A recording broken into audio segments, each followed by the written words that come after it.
Retinosis pigmentaria Paraguay y retinosis pigmentaria GT presentan. Preguntando a los expertos. La cirugía oculoplástica en complicaciones de las enfermedades de retina. Ana Rocío Muñoz Solórzano. Oftalmóloga, oculoplástica, guatemalteca. Bien, muy buenas tardes a todos y todas. Gracias por estar una vez más presentes en estas entrevistas, cuyo nombre tienen Preguntándole a los expertos, organizados por Retinosis Pigmentaria GT y Retinosis Pigmentaria Paraguay.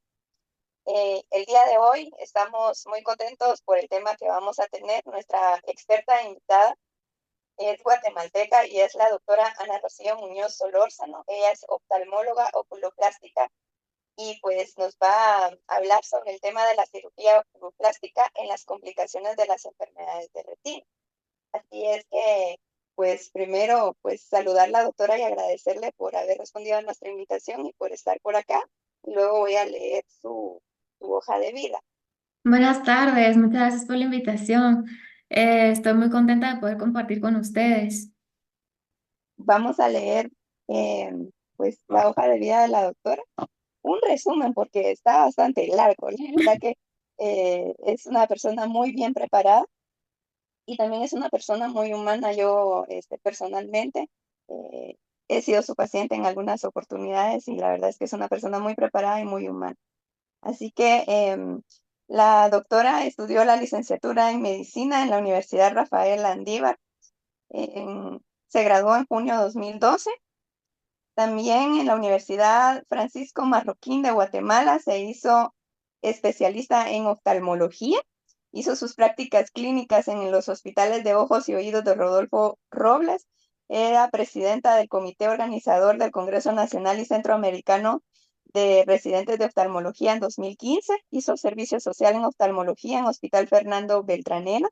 Fue jefa de departamento de Hospital Fernando Beltranena del 2016 al 17 en Cobán, Alta Verapaz.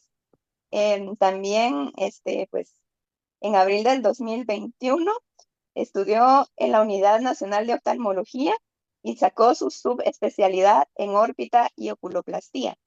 Sus prácticas clínicas las hizo en Universidad Nacional de Oftalmología 1 y en Hospital Rus. La doctora tiene mucha experiencia laboral. En 2017 fue jefa de clínica general del Hospital Rodolfo Robles de Prosiegos, médica oftalmóloga en visión total. Es también en noviembre de 2018, ha trabajado en el ICS de especialidades como médico quirúrgicas en Gerona Oftalmología. Actualmente también está trabajando en el ICS en otra unidad. En el 2019 al 2021 estuvo en la Unidad Nacional de Oftalmología, Fellow de Clínica Órbita y Oculoplástica. En mayo del 2021 hasta la fecha actual también está en Centro Estética. Así que también vamos a hablar de experiencias internacionales que ella ha tenido en CODET, Vision Institute, cirugía refractiva, catarata, Baja California, México. Hizo su electivo en el Hospital Ramón y Cajal, Madrid, España, dacriología, órbita y oculoplastía en Madrid, España. En octubre del 2021 hizo su electivo en el Instituto de Microcirugía Ocular IMO, Madrid, España, órbita y oculoplastía.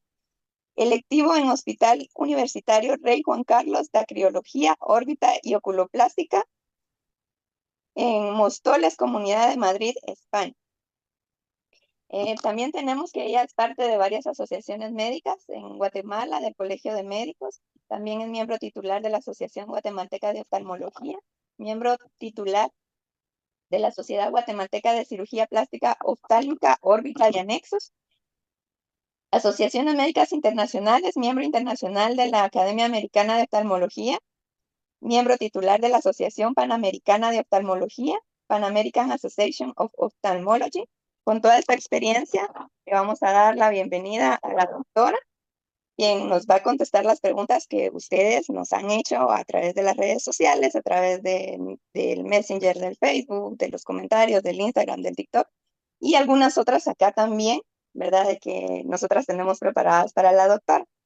Nuestra primera pregunta, pues, es sobre su profesión, ¿verdad? ¿Qué es la oculoplastía, doctora? Pues la oculoplástica es esta especialidad de oftalmología que se va a dedicar específicamente a la salud de los párpados, de las órbitas y de la vía lagrimal, ¿verdad? Entonces es una especialidad del ojo y las estructuras que están alrededor del ojo para poder brindar una mejor visión, ¿verdad? Y para poder brindar un seguimiento en salud también de estas estructuras, ¿verdad? Muy bien, ¿y en qué afecciones en general puede ofrecer tratamientos la oculoplástica? Digamos, la oculoplástica en general puede ofrecer soluciones para obstrucciones de la vía lagrimal. Digamos, también acá en nuestro país nos ofrece muchas soluciones para el tema de algunos accidentes, ¿verdad? Como mordeduras de perros, accidentes en vehículos como motocicletas, ¿verdad? Que por lo general hay afecciones del tejido palpebral y de la vía lagrimal, la cual tiende a ser muy afectada en este tipo de situaciones. También nos ofrece soluciones para mejorar los campos visuales y mejorar la visión en afecciones palpebrales como tal, ¿verdad? Que incluso muchas veces puede verse como algo sencillo, pero sin embargo, al hacer una corrección de los párpados, las personas pueden recuperar bastante visión y es tal vez alguna cirugía que no se les había planteado antes y que les hace una mejoría en su calidad de vida. También la oculoplástica nos da soluciones para problemas de cánceres en la piel, para problemas de cáncer de vía lagrimal, para problemas de cáncer en la conjuntiva y en la córnea. Entonces, pues también es muy importante saber que existe una solución para todos esos padecimientos.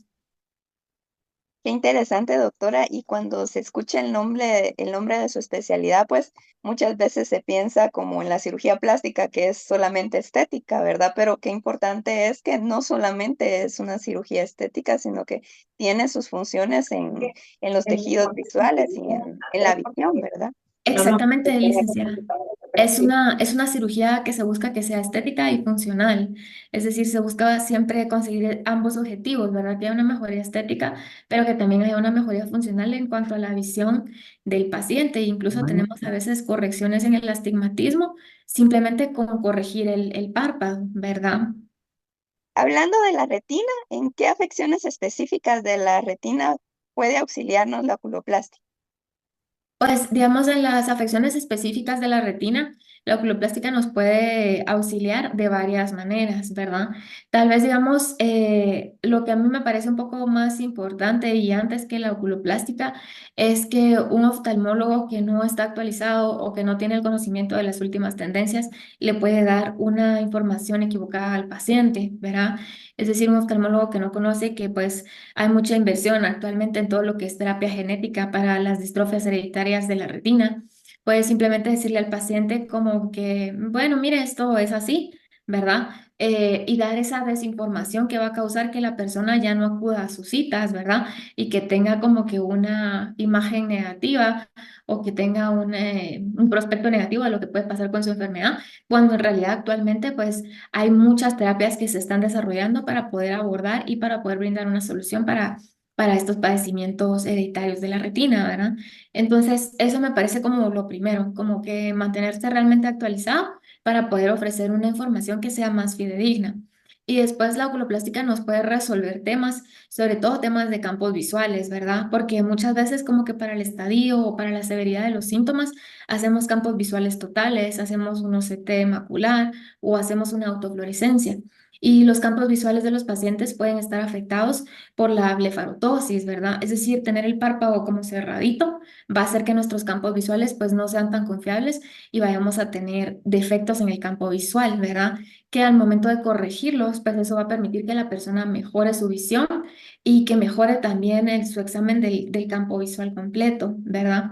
Entonces pienso que sí es una alternativa que nos puede ayudar bastante y que además como no es una cirugía que se realiza dentro del ojo, no vamos a tener tanto el tema de los procesos inflamatorios que puedan dañar la retina, como es el tema de no llegar a un consenso, por ejemplo, con la cirugía de catarata, ¿verdad?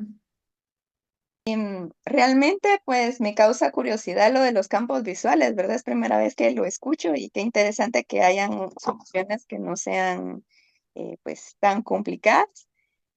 Quisiera también, doctora, que nos explique en otras complicaciones de la DHR, en qué nos puede ofrecer tratamientos. porque también entre las DHR encontramos el retinoblastoma.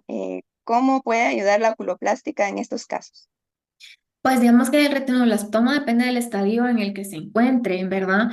Si tenemos estadios tempranos, pues va a ser parte de los especialistas en oculoplástica el poder hacer la resección del tumor del retinoblastoma antes de referirlos a oncología, ¿verdad? Y también como el retinoblastoma se ve más en niños y todo, pues también es importante poder hacerles esta evaluación para detectarlos tempranamente antes de que pueda afectar más estructuras, ¿verdad? Tanto visuales como en el resto de su rostro. Allá. ¿Y en qué otras distrofias hereditarias de retina, con respecto a las complicaciones, nos puede ofrecer tratamientos su profesión? Pues digamos con lo de las distrofias hereditarias de la retina, digamos como parte de todo esto está pues este medicamento nuevo, ¿verdad? Que es lo de Luxturna, que este va a ser específicamente para tratar la amaurosis congénita de Leber y que va a ser básicamente para las personas que tengan la mutación en el gen RPE65. Entonces, pues esto nos va a ayudar realmente a tener mucha esperanza en que se pueda detener la ceguera causada por esta mutación y también porque al encontrar una solución genética a una enfermedad específica, eso hace que haya un financiamiento más grande para las otras distrofias hereditarias para las que aún no se ha encontrado un tratamiento médico oftalmológico que sea funcional, ¿verdad? Entonces, el éxito en esta terapia genética, pues también nos indica que va a haber mayor éxito en otras enfermedades, ¿verdad? Muy bien. Y hablando siempre de las enfermedades de retina, pues también el oculoplástico cumple un papel específico en las cirugías de retinopatía diabética y de maculopatía diabética, ¿cierto? Pues digamos, nosotros más que todo cuando encontramos una retinopatía diabética o cuando encontramos una maculopatía diabética, sí podemos brindar un tratamiento para eso, pero en estos temas metabólicos muchas veces hacemos la referencia con el médico internista para que controle su azúcar y mejore en sí sus padecimientos metabólicos y también podemos hacer la referencia con el médico retinólogo, ¿verdad? Nosotros podemos brindar un tratamiento, pero es más como de diagnóstico y de ayuda para que esas personas no se queden sin visión y no se queden sin su tratamiento, ¿verdad? Y lo que hablábamos, licenciada, como de no caer en esa negligencia benigna, de decir como, ah, porque yo mi subespecialidad no es la retina, entonces no tengo por qué realmente informarme y saber qué tratamientos son lo más actualizado en eso, ¿verdad? Entonces yo creo que también es importante el tema de poderlo amarrar todo para poder brindar un tratamiento más integral a la persona. Claro, muchísimas gracias. Y si algo me consta a mí es de que hay profesionales, por ejemplo, en su caso, que aunque no sea su especialidad, pues sí se preocupan de sus pacientes y que investigan y siempre se actualizan. Eso va a ser siempre algo muy importante para todos los oftalmólogos en general, ¿verdad? De los pacientes que tienen alguna complicación con la retina, ¿hay algún perfil en específico o quiénes califican para las cirugías que ustedes realizan? Digamos, para las cirugías, para mejorar los campos visuales, los pacientes que te cumplirían los requisitos, digamos, son pacientes a quienes al realizarle la perimetría de los campos visuales completos o de 30 grados, podemos ver que hay una disminución en la sensibilidad del campo visual o de las isópteros superiores, ¿verdad? Aquellos campos visuales que tienen un defecto, toda la parte superior, sabemos que le va a hacer una diferencia significativa el momento de corregirles la tosis, ¿verdad? De corregir la posición del párpado, porque eso permite que pueda entrar más luz adentro del ojo y eso permite también que el globo ocular esté sin cargar ese peso del párpado.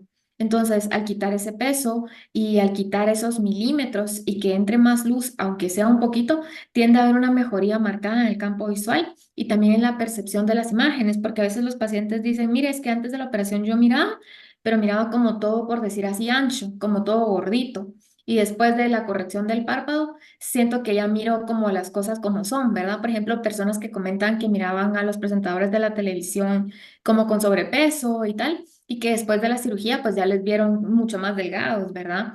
Entonces, Y la otra ventaja que tiene, insisto, es en que como es afuera del ojo, no nos va a dar tanto dilema inflamatorio, ¿verdad? Como lo es, por ejemplo, una cirugía y la filtración de proteínas. Entonces, más que todo, son pacientes que les vemos un defecto en el campo visual que va a ser corregido con el procedimiento. Y el procedimiento es un procedimiento ambulatorio, ¿verdad? Su retina va a seguir funcionando como viene funcionando hasta el momento, solo que le damos un poquito de apertura al ojito, por decir así, para poder ganar ahí un poquito más de visión y de claridad, ¿verdad? Claro. También he leído en su hoja de vida que usted ha estado en varios congresos e incluso ha hablado en algunos congresos y en eventos muy importantes de oftalmología sobre las cataratas, las operaciones de cataratas. ¿Nos podría platicar un poco sobre eso? Las cataratas en el contexto de una enfermedad hereditaria de la retina y específicamente de una retinitis o retinosis pigmentaria, digamos que todavía no hay un consenso como tal, ¿verdad? Porque hay muchos estudios donde nos hablan de que por la inflamación no se recomienda. Incluso hay como estadísticas que el 18% de los oftalmólogos no se va a sentir cómodo en hacer una cirugía de catarata a un paciente que tiene una enfermedad en la retina, ¿verdad? Pero también debido a toda esa parte negativa, como que también se empezó a investigar del otro lado, como qué pasa con los pacientes que sí se les realiza una cirugía de catarata aunque tengan una enfermedad de retina. Y lo que se ha evidenciado en estas series de pacientes, que no son tan grandes, pero digamos de 35 pacientes en adelante, es que un 77% sí tiene una mejoría visual. O sea, el 77% que se opera sí ve más de lo que miraba antes de la cirugía, ¿verdad? Un 22% va a decir que ve exactamente lo mismo y el resto del porcentaje pues va a tener un empeoramiento, pero si lo vemos, realmente es muy poco el porcentaje de pacientes que siente que empeoró después de la cirugía. Y lo que pasa un poquito es que sí es como una cirugía retadora, ¿verdad? Que tiene que ser en manos de un experto en cirugía de catarata para poder evitar todas las complicaciones asociadas, como el debilitamiento sonular, la contracción de la cápsula y todo eso para que la cirugía sea una cirugía como suave, exitosa y podamos estar en ese porcentaje de pacientes que recupera visión después de la cirugía. Y tal vez en el contexto de nuestro país lo que pasa a veces es que lo barato sale caro, ¿verdad? O sea, por ejemplo, ir a lugares donde la cirugía es muy accesible económicamente puede representar que no va a ser alguien con tanta experiencia el que lo realice. Entonces, evidentemente, pues se va a desaconsejar la cirugía en ese caso, pero en el contexto de alguien con la experiencia necesaria, la evidencia científica lo que nos dice es que sí podemos ganar visión, ¿verdad? ¿Cómo hacen ustedes para clasificar a los pacientes entonces quién sí por ejemplo, con alguna distrofia de retina, con retinosis pigmentaria específicamente, quién sí es candidato o quién no es candidato para una operación de cataratas?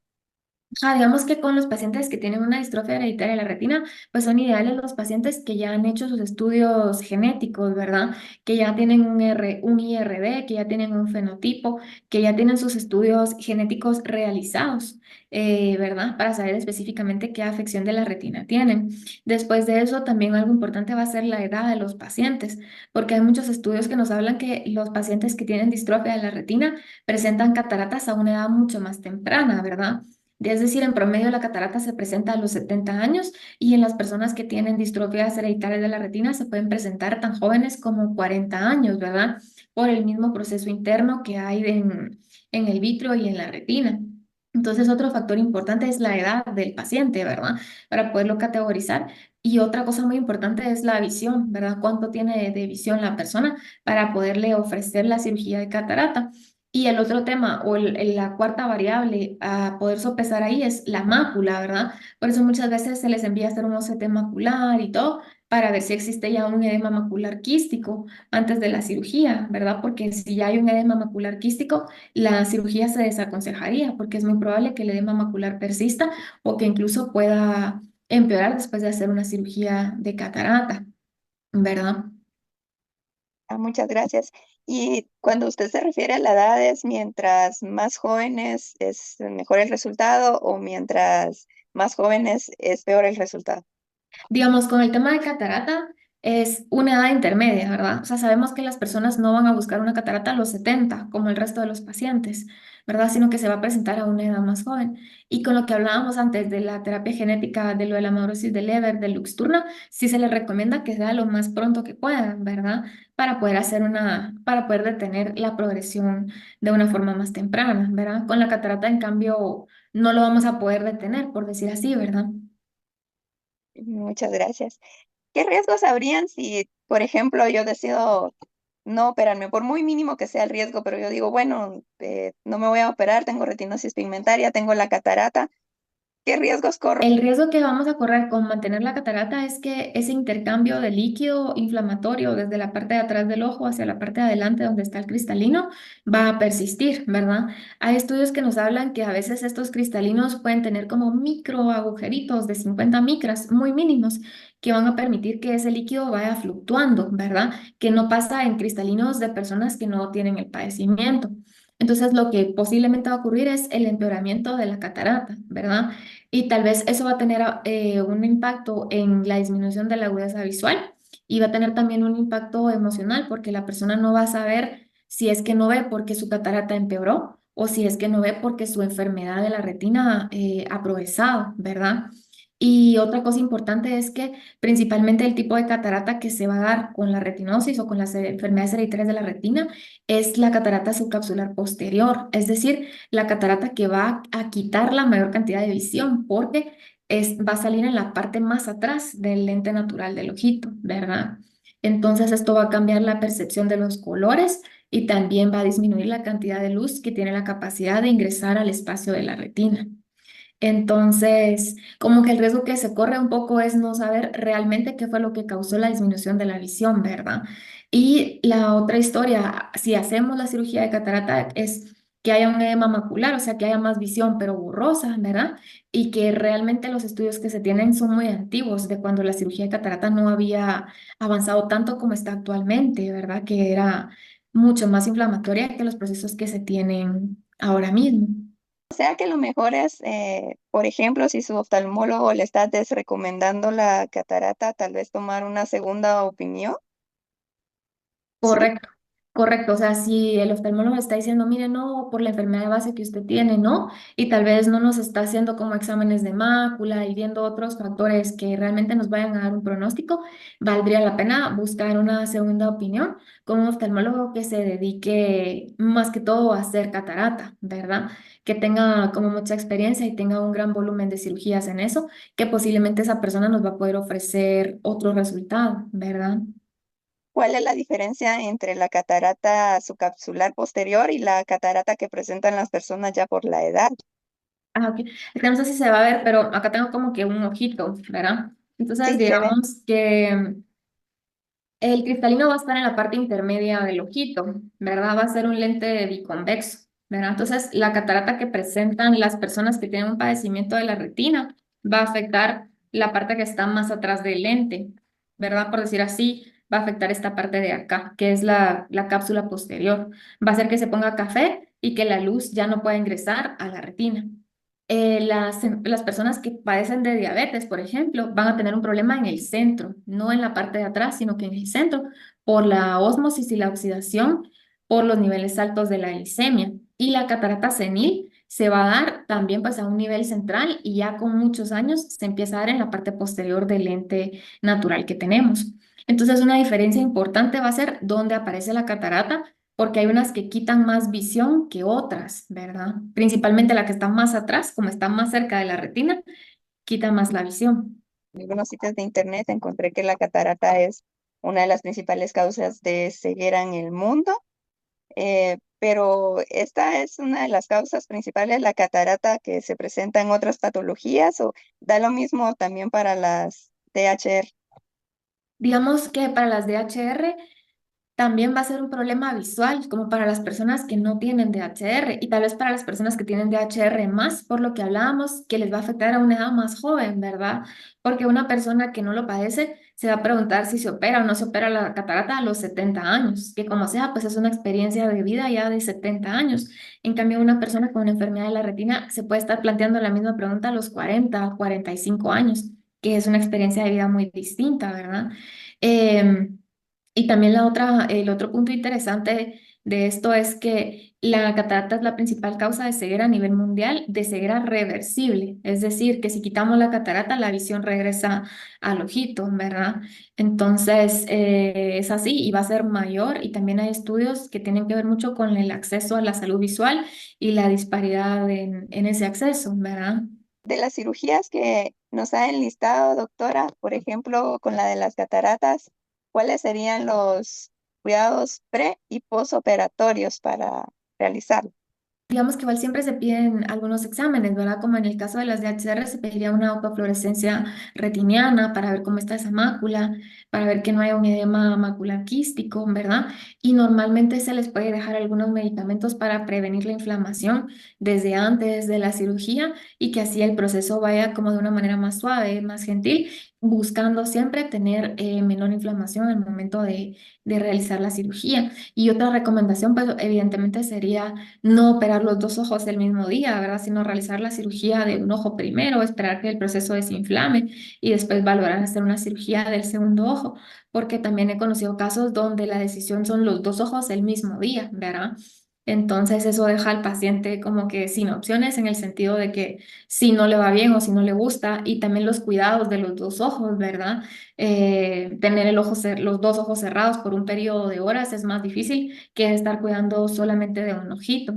Y en ese caso, ¿qué otros cuidados postoperatorios se tendrían que tener? Pues también sería importante tener una persona que les pueda ayudar, que les pueda asistir, ¿verdad? Por el uso de los medicamentos que va a ser muy estricto, el horario de las gotas, el horario de las pastillas, también en el tema de los esfuerzos físicos y todo. Entonces sí va a ser importante contar con una persona de confianza que pueda apoyar al paciente durante el proceso, sobre todo con el proceso en casa, ¿verdad? Nos hablan cuando nos hacen alguna intervención quirúrgica sobre no agacharse, aparte de los esfuerzos físicos, y siempre me he preguntado, al agacharse, ¿qué es lo que pasa? ¿Por qué hay un riesgo si no se está haciendo pues un mayor esfuerzo físico? Sí, digamos que se popularizó mucho el decir como no agacharse y no cargar objetos pesados, porque la cirugía de catarata conlleva la colocación de un lente intraocular que queda dentro de una bolsa que mide 14 micras. Entonces es una bolsa más delgada que el papel celofán, digamos, ¿verdad? Es una bolsita muy delgada, la cual por la misma cirugía se abrió recientemente.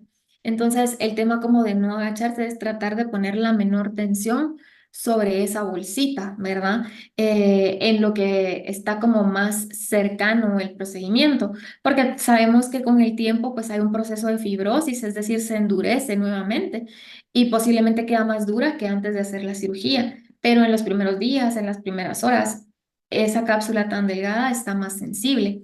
Entonces, se recomienda el no agacharse y el no cargar los objetos pesados para no estresar esa bolsa, para no ponerle peso a esa bolsa y que no se vaya a romper. En una oportunidad recuerdo que alguien preguntaba sobre si era normal que después de una operación de cataratas teniendo una RP, los ojos quedaran como desencajados, como tipo estrabismo. Sí, digamos que los cambios a nivel de los músculos oculares, ¿verdad? Que serían los músculos externos del ojo, como estos que están aquí de los laditos, no se tocan normalmente durante una cirugía de catarata, ¿verdad? Esos musculitos, pues normalmente no hay ninguna necesidad de tocarlos. Algunas técnicas más antiguas sí involucraban el colocar puntos sobre esos músculos para que la persona no pudiera mover el ojo, ¿verdad? Y eso sí podría haber causado, pues por algunos días esporádicamente, un poco de estrabismo, pero en las técnicas actuales ya no es necesario colocar puntos sobre el músculo recto superior, por ejemplo, que era lo que se hacía antes, ¿verdad? Ahora, pues ha avanzado muchísimo, entonces no es necesario esa fijación muscular. O sea que sí podría ser un mito realmente de que después de esa operación muchos quedan pues así con los ojos desencajados, por decirlo. Sí, podría ser más algo ya como mítico, ¿verdad? O alguien que se ha operado hace unos 30 años, porque ya actualmente no se hace nada parecido a eso. También en su hoja de vida hablaba sobre las conferencias, los congresos y las especializaciones y diplomados que ha hecho en neuropatías ópticas, me parece. ¿Nos podría platicar un poquito sobre eso? Digamos que en Guatemala se presentan mucho las neuropatías ópticas como un debut de una esclerosis múltiple, ¿verdad? Entonces, han sido estudios de personas que han presentado pues una mononeuropatía, una neuropatía óptica anterior, cuando están cursando con una esclerosis múltiple, pero todavía no lo saben, ¿verdad? Que tal vez a veces es un tema un poquito difícil porque conlleva darle la noticia a una persona que lo que le está pasando en su ojo no es su ojito el causante, sino que tiene un problema a nivel del sistema nervioso central que puede ir afectando otras funciones de su vida, ¿verdad? Y que puede debutar como una neuritis óptica, ¿verdad? Que va a ser esa pérdida de la visión súbita. eh, asociada a una pupila dilatada, asociada a un dolor a los movimientos oculares, que se va a presentar en pacientes jóvenes, ¿verdad? Y principalmente en mujeres. Entonces, de eso eran los estudios de la neuritis óptica. Por las redes sociales, un paciente con glaucoma. Me preguntaba qué opciones hay. Él tiene glaucoma por también como parte hereditaria, ¿verdad? Y me preguntaba qué opciones hay para él con la oculoplástica. Igual en glaucoma se podría ver un tema de mejoría de los campos visuales si su disminución de la visión no es porque ya tenga un problema muy centralizado, ¿verdad? También el glaucoma lo que va haciendo es que muchas veces por los medicamentos hay estudios de que también va a haber un síndrome orbitario por el uso crónico de los antiglaucomatosos, ¿verdad? Y que este síndrome orbitario se va a caracterizar porque hay una atrofia grasa, ¿verdad? Es decir, van a cambiar la configuración anatómica de las bolsitas grasas de los párpados y aparte de estos cambios en la órbita internamente, por la medicina como tal, también va a haber una caída del párpado, ¿verdad? Entonces, y que se va a asociar más que todo al uso de análogos de prostaglandinas, ¿verdad? Que se usa muchísimo porque es una gota fácil de usar una vez al día por las noches y es al que tienen mayor apego los pacientes, pero también hay estudios que nos muestran que a largo plazo, pues eso nos va a causar problemas en los párpados y como vimos, los párpados nos pueden estar quitando un poco más de visión de la que realmente tiene la persona. Muchísimas gracias, doctora. Y antes de pasar con las preguntas que nos van a hacer nuestros amigos acá en el chat, quisiera que si usted tiene algo más que agregar, pues nosotros somos pacientes, la mayoría con enfermedades de retina, ¿verdad? De retina, tanto abarcando enfermedades, por ejemplo, algunos tienen baja visión por desprendimiento de retina o por algún traumatismo. También hay personas con retinopatías diabéticas, con glaucomas, también con retinosis pigmentaria y otras distrofias de retina. Si algo se nos pudo haber quedado ahí que fuera muy importante que usted nos pudiera ampliar, le agradecería mucho. Tal vez en el tema de las personas que padecen de diabetes, que realmente cada día hay más medicamentos para mejorar, ¿verdad? O sea, cada día como que hay todavía más inversión científica en tener un medicamento antivítreo que realmente nos puede ayudar en el control de la diabetes en la retina. Entonces, tal vez a ellos como que sepan lo que decíamos, ¿verdad? Que a veces hay que buscar una segunda o una tercera opinión para que logremos llegar a una mejoría visual, ¿verdad? Y tal vez como algo importante es realmente como que tratar de agotar todas las opciones, ¿verdad? Y siempre acudir a las citas y como que mantener ese ánimo alto y saber que, pues que podemos encontrar otra solución si tal vez buscamos en otro lugar y que eso es importante, no quedarnos a veces con un no o no quedarnos a veces con una noticia negativa, ¿verdad? Muchas gracias. Y también se me olvidaba, por ahí se me había escapado otra pregunta, ¿verdad? Sobre los procedimientos que realizan ustedes cuando el padecimiento de la retina es por algún traumatismo o por algún desprendimiento de retina. ¿Qué sería en sí el procedimiento? ¿Es quirúrgico? ¿Es interdisciplinario? Sí, digamos que depende mucho qué tipo de traumatismo haya llevado en la retina, ¿verdad? Si tenemos una ruptura escleral, ¿verdad? O sea, si es un traumatismo cerrado, que lo que ha hecho es como romper la parte blanca del ojo, ¿verdad? Una ruptura escleral. esa sí es quirúrgica y se hace un cierre de esa herida. Puede ser que tenga un traumatismo a nivel de la coroides, ¿verdad? Que tenga una ruptura coroidea, es decir, entre la esclera y la retina.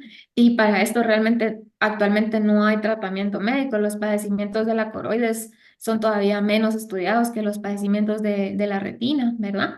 Y para los desprendimientos de retina, que es una urgencia médica, si alguien tiene un golpe que le produjo eso o sospecha que lo padece, pues es de consultar en ese mismo momento y no dejarlo para después, porque esa consulta pronta va a cambiar completamente el panorama de la recuperación visual después de la cirugía o después del accidente o del golpe, ¿verdad? Entonces ahí sería muy importante pues una consulta temprana.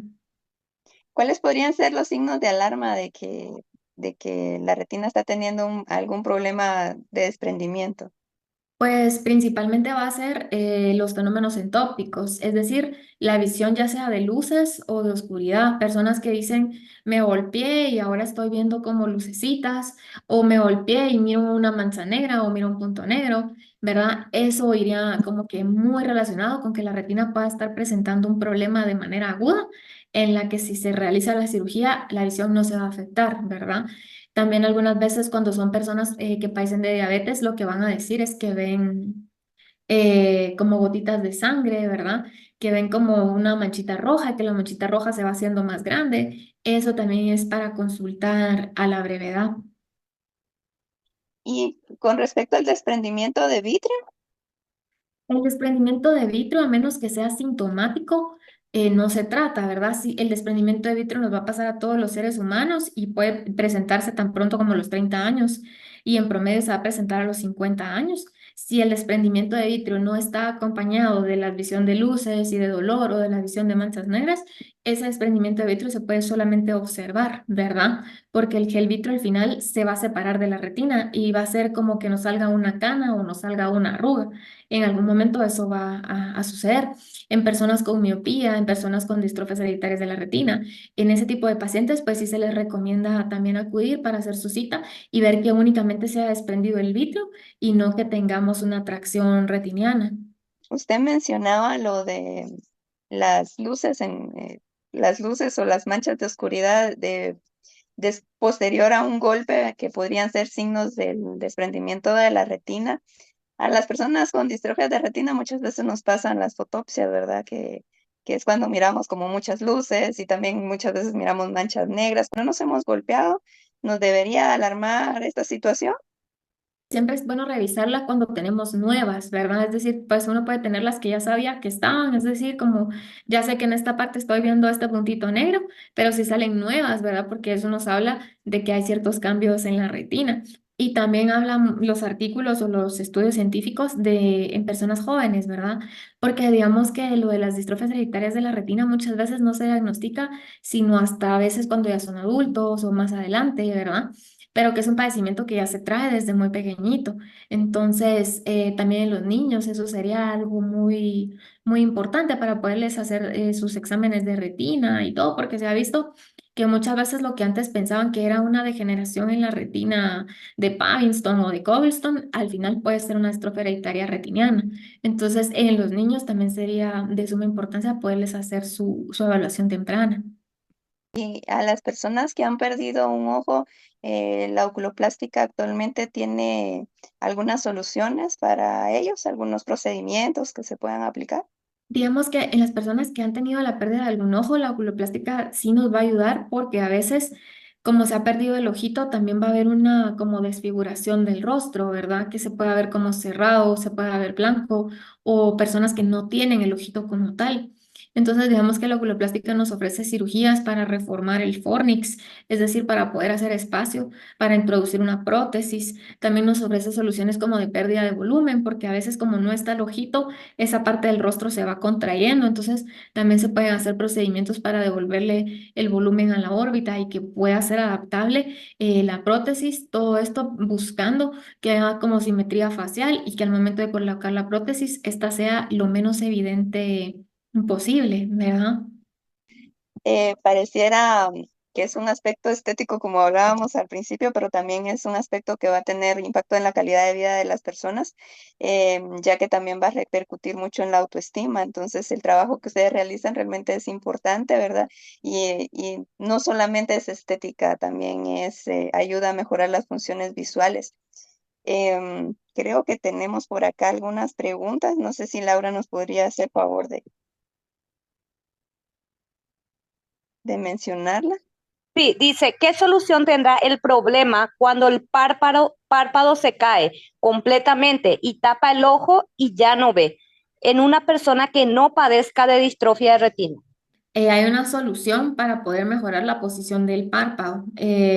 Efectivamente, hay personas que no van a tener ninguna enfermedad hereditaria de la retina y van a presentar un cierre casi completo del párpado superior y esto hace que la persona no pueda ver. ¿Verdad? Y es una causa que se puede corregir mediante poder colocar nuevamente el párpado en su posición correcta. A veces esta caída del párpado es de origen neurogénico, es decir, la persona puede tener otra enfermedad asociada que está causando que su músculo del párpado no responda. A veces se puede dar también en casos de parálisis facial, ¿verdad? La parálisis facial puede anular la función del párpado y causar que éste se encuentre como cerrado y en algunos casos también esto se puede dar de manera espontánea y también de manera congénita. Van a existir también tosis congénitas que van a causar que este párpado se encuentre casi cerrado. Entonces es como una pena porque es una visión que se puede devolver simplemente con corregir el párpado. Y las cirugías de corrección del párpado pues no necesariamente tiene que ser algo tan complicado o tan costoso.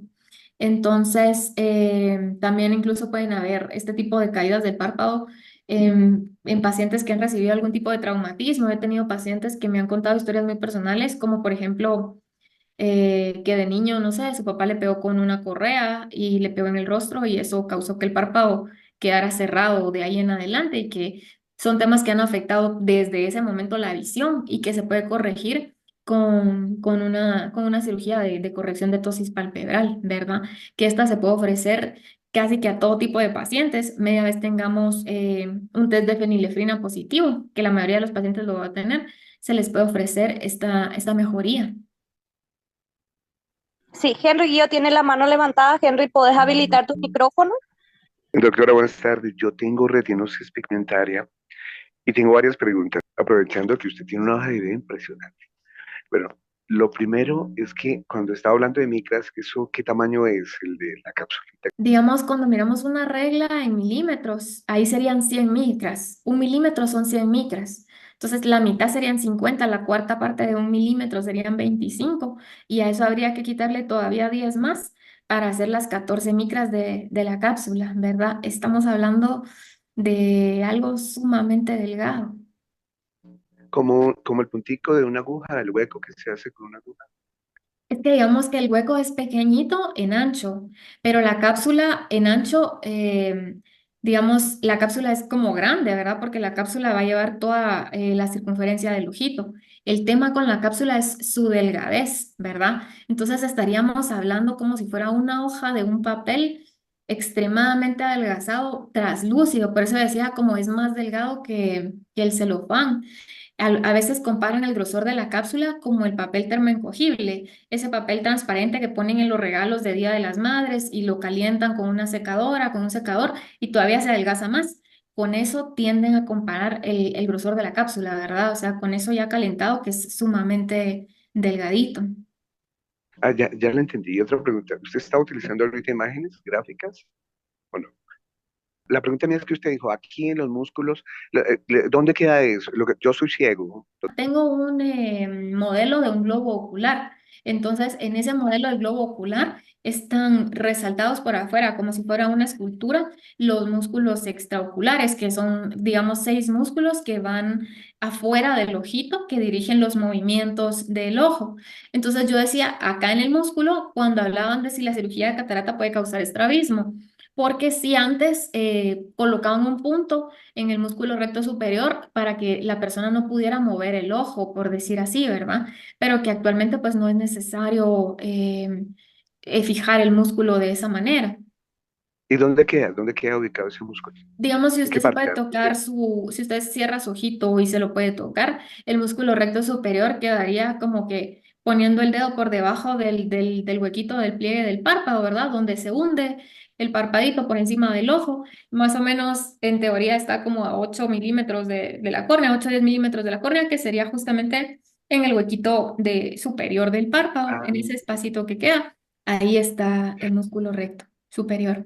doctora, a mi hermana le hicieron una cirugía hace poco. Ella no tiene retinosis pigmentaria, que ese es mi caso. Ya le quitaron los puntos la semana pasada, pero no le abren los párpados. ¿Eso se demora cuánto tiempo normalmente? ¿O siguió igual los párpados abajo? Digamos que al principio se pueden ver un poquito cerrado o puede haber un poco de dificultad para abrirlos unas 48 horas después de la cirugía, porque va a quedar un poco de líquido inflamatorio, un poquito de edema en el párpado y ese peso hace que al principio cueste un poquito. Normalmente después de 48 horas después de la cirugía, los párpados ya van a estar mucho más abiertos y conforme pasan los días después de la cirugía, digamos 7, 8 días que retiramos los puntos, están aún más abiertos y más o menos a los 10 14 días ya tenemos la apertura del 100%, ¿verdad? De cómo ya va a quedar de ahí en adelante. Doctora, dos preguntas abusando, porque es que usted tiene una de verdad experiencia muy grande. Yo he notado algo, bueno, me lo han dicho, de personas que tienen la misma patología que yo, que en algún momento se les desvía un ojo. No sabía tanto de eso, pero tengo amigos que tienen la enfermedad y hace años les tomaban fotos y sus ojos se veían muy normalitos. Tanto que decíamos, las personas que tenemos retinosis pigmentaria no se nos nota. Y hace poco me dijo alguien, no es cierto, mire toda la cantidad de personas que tienen un ojo desviado y algunos no lo saben. ¿Por qué pasa eso? ¿Por qué se va Digamos que desviando? al principio de la retinosis pigmentaria no se va a notar porque media vez tenga el ojo visión, ¿verdad? Aunque la visión no sea un 20/20, pero media vez el ojo sea capaz de percibir la luz, ese es como que el punto en el que se va a centrar, ¿verdad? Entonces, esa luz es un estímulo que hace que el ojo tenga una dirección de dónde tiene que estar su posición, ¿verdad? Así como con el oído, pues el líquido que está en la cóclea le hace saber a nuestro cerebro si estamos de pie, si estamos de cabeza. La luz es lo que es como la brújula del ojito, ¿verdad? Entonces, durante la enfermedad, si hay visión de luz, el ojo no va a presentar una desviación. Pero cuando desafortunadamente esa percepción de luz se ha perdido, entonces el ojo ya no tiene su brújula y entonces ahí es donde se puede empezar a presentar el estrabismo, ahora que le dicen como que exanopsia, es decir, porque ya no hay una visión de luz. Igual, este estrabismo se puede corregir aunque la persona no vea, ¿verdad? O sea, si la persona le molesta tener el ojito desviado o le molesta que le digan que tiene el ojito desviado, se puede realizar una cirugía de estrabismo para que el ojo esté recto. Esa cirugía va a durar más o menos unos 10 años y después va a haber que repetirla, digamos, pero siempre se puede hacer si lo que queremos es tener los ojitos rectos, que nosotros le decimos ortofóricos. Pero básicamente no va a ser culpa de la persona y no va a pasar solo en una retinitis pigmentaria. También una persona que haya recibido un golpe, un desprendimiento de retina y que no se lo ha tratado a tiempo, también puede tener ese estrabismo. Pacientes que tienen una catarata muy avanzada, que no se la operan, también pueden presentar el estrabismo, ¿verdad? Entonces va a ser más un tema de cuánto alcanza todavía a ver ese ojito. Bueno, doctora, usted suena muy joven. ¿A qué horas hizo todo ese mundo de estudio? ¡Qué impresión! La hoja de vida suya es impresionante. Y la felicito, muy agradecido. Me encantó. Después le vamos a rogar con otro grupo de amigos también, igual con Vivian y los demás, porque qué cantidad de información tan valiosa la que dio. Hacía mucho tiempo y tenía preguntas que usted resolvió y se lo agradezco. Fue maravillosa su exposición. Muchas gracias, Henry, en lo que les pueda servir, con mucho gusto. Doctora, tiene que ver, a veces las personas tienen un ojo más pequeño que otro o como que un párpado está más pequeño que otro y es en el ojo donde menos visión tiene. ¿Esto va relacionado con la caída del párpado o con la enfermedad en sí? Sí, licenciada, los párpados tienen una cosa que se llama ley de Hering, que es la ley de igual inervación. Entonces, esta ley de Hering lo que va a hacer es que a veces tengamos o idealmente Dios lo dio para que tengamos la misma fuerza en los dos párpados, ¿verdad? O sea, normalmente no es como las manos, que tenemos una mano más fuerte, un brazo más fuerte. En teoría, los dos párpados van a estar balanceados, pero van a haber algunas enfermedades, van a haber algunas cosas que van a causar que se pierda este equilibrio o que se pierda este balance entre los dos párpados, ¿verdad? Entonces, ahí también es donde la cirugía oculoplástica nos puede ayudar, porque podemos devolver este balance y este equilibrio y podemos recuperar que ese párpado se vuelva a abrir, ¿verdad? Y como le decía, eso va a hacer una diferencia funcional y estética, porque también ya como los dos párpados se ven iguales, hay una mejoría emocional, pero al mismo tiempo el que esté más arriba hace que entre más luz, hace que el campo visual sea más amplio, hace que la persona pueda ver más que antes. Entonces, es un equilibrio de fuerzas lo que juega ahí en el párpado y esas fuerzas se pueden como volver a equilibrar si se ha perdido, si se ha perdido este equilibrio, ¿verdad? Que está muy interesante. Se aprende cada vez algo nuevo. Está muy detallado, ¿verdad? Muy completo, de verdad que muy interesante. Mirta la dice, felicitaciones doctora por tan valiosa información y por su excelente disertación. Les saludo desde Guatemala. Y desde Paraguay también agradecer a la doctora, impresionante todo el conocimiento que tiene, abordó muchísimos temas y yo creo que muchísimas dudas hoy acá la pudimos aclarar.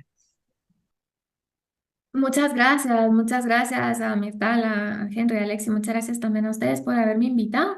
Y ha sido un gusto poder platicar con ustedes, poder conocer sus dudas y ya saben que aquí me tienen a las órdenes por si necesitan más. Que tengan una muy feliz tarde y muchas gracias.